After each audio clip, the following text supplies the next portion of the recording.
Welcome to Sudha's kitchen recipes. இன்னைக்கு நம்ம பிரிஞ்சால் egg omelette செய்ய போறோம். எப்படி செய்யலாம்னு பார்க்கலாமா? வாங்க வீடியோக்குள்ள போலாம்.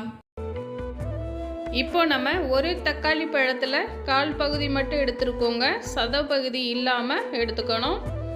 இப்போ வெங்காயம் 1 எடுத்துருக்கோங்க. பச்சை மிளகாய் 1 எடுத்துருக்கோம். இப்போ இது எல்லாத்தையுமே நல்லா பொடியா கட் பண்ணி எடுத்துக்கலாம்.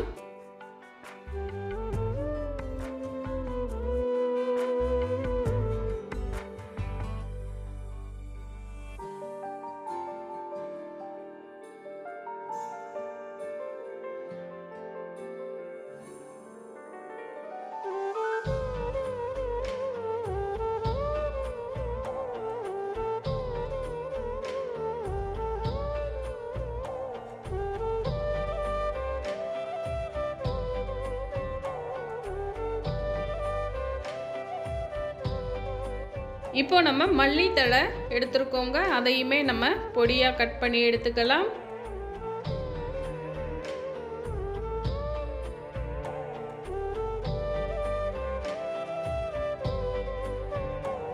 இப்போ நம்ம கத்திரிக்காய் எடுத்துருக்கோங்க.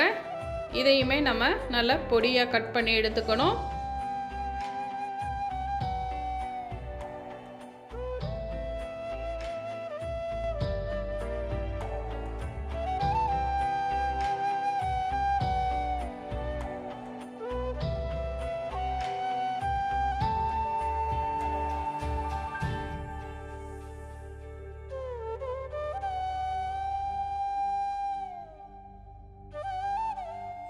இது போல் பொடியாக கட் பண்ணி எடுத்துக்கணும். பக்கத்துலேயே ஒரு பாத்திரத்தில் தண்ணீர் வச்சுக்கோங்க. நம்ம கட் பண்ணி உடனே தண்ணீரில் சேர்த்துக்கணுங்க, இல்லாட்டி கருத்து போயிடும் காய். பாருங்கள், இது போல் தண்ணீரில் சேர்த்து வச்சுக்கணும்.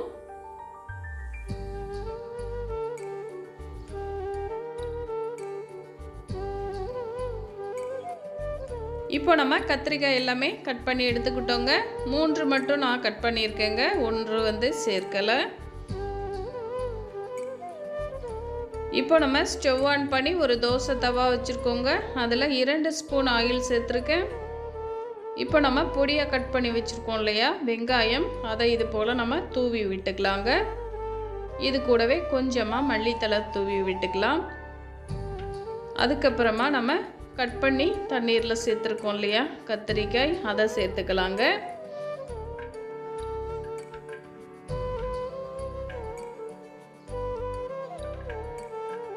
இப்போ இது கூட கொஞ்சமாக சால்ட்டு சேர்த்துக்கலாங்க. இந்த கத்திரிக்காய்க்கு மட்டும் நம்ம சால்ட்டு சேர்த்துக்கணும். நல்லா கலந்து விட்டு மூடி வச்சிடலாங்க, கொஞ்சம் வேகட்டும்.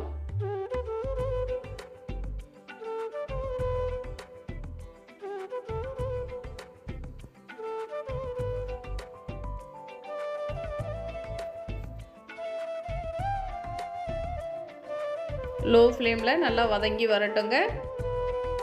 இப்போ நம்ம 4 முட்டை எடுத்துருக்கோங்க. இது எல்லாத்தையுமே இப்போ ஒரு பவுலில் சேர்த்துக்கலாம்.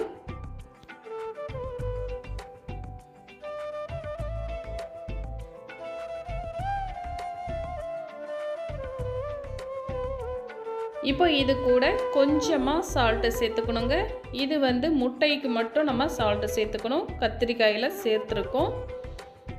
இப்போ இது கூடவே கொஞ்சமாக மஞ்சள் தூள் சேர்த்துக்கலாம். 1/4 ஸ்பூன் அளவு மிளகாய் தூள் சேர்த்துக்கலாங்க.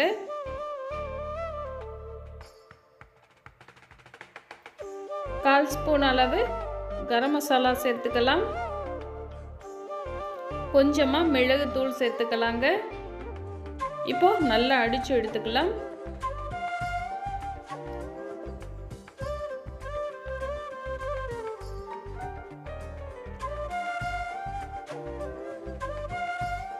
இப்போ பார்த்தீங்கன்னா நமக்கு கத்திரிக்காய் நல்லா வதங்கி வந்துருச்சுங்க. கத்திரிக்காய் நல்லா வதங்கின பிறகு குறைஞ்சிரும்.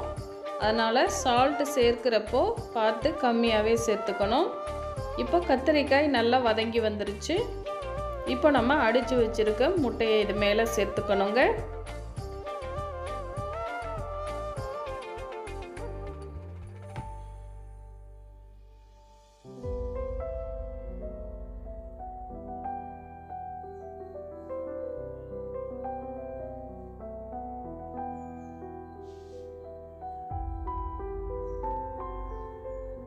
இப்போ இதுக்கு மேலே நம்ம தக்காளி பழம் கட் பண்ணி வச்சுருந்தோம் இல்லையா, அதை சேர்த்துக்கலாம். அடுத்ததாக இப்போது பச்சை மிளகாய் சேர்த்துக்கலாங்க.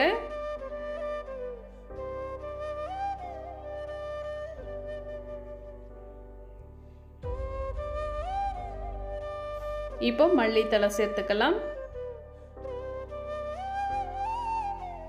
இதுக்கு மேலே நம்ம ஆயில் அல்லது நெய் எது வேணாலும் சேர்த்துக்கலாங்க.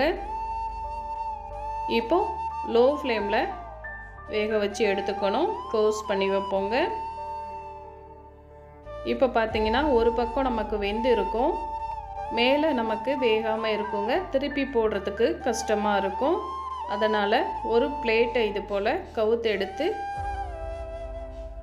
திரும்ப நம்ம தவால சேர்த்துக்கணும். இப்போ இது ஒரு நிமிஷம் க்ளோஸ் பண்ணி வைப்போங்க. இப்போ பாருங்கள் நமக்கு ரெடி ஆகிடுச்சு. இப்போ நம்ம ஸ்டவ் ஆஃப் பண்ணி எடுத்துக்கலாங்க.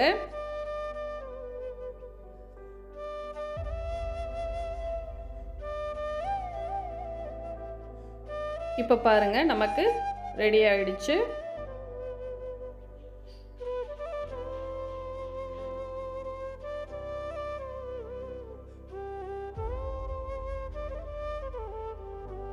இப்போ நமக்கு ரொம்ப டேஸ்டான சூப்பரான கத்திரிக்காய் முட்டை ஆம்லெட் ரெடி ஆகிடுச்சுங்க. ரொம்ப ஈஸியாக செய்திடலாம். ரொம்ப டேஸ்ட்டாக சூப்பராக இருக்கும். ட்ரை பண்ணி பாருங்கள். தேங்க்யூ.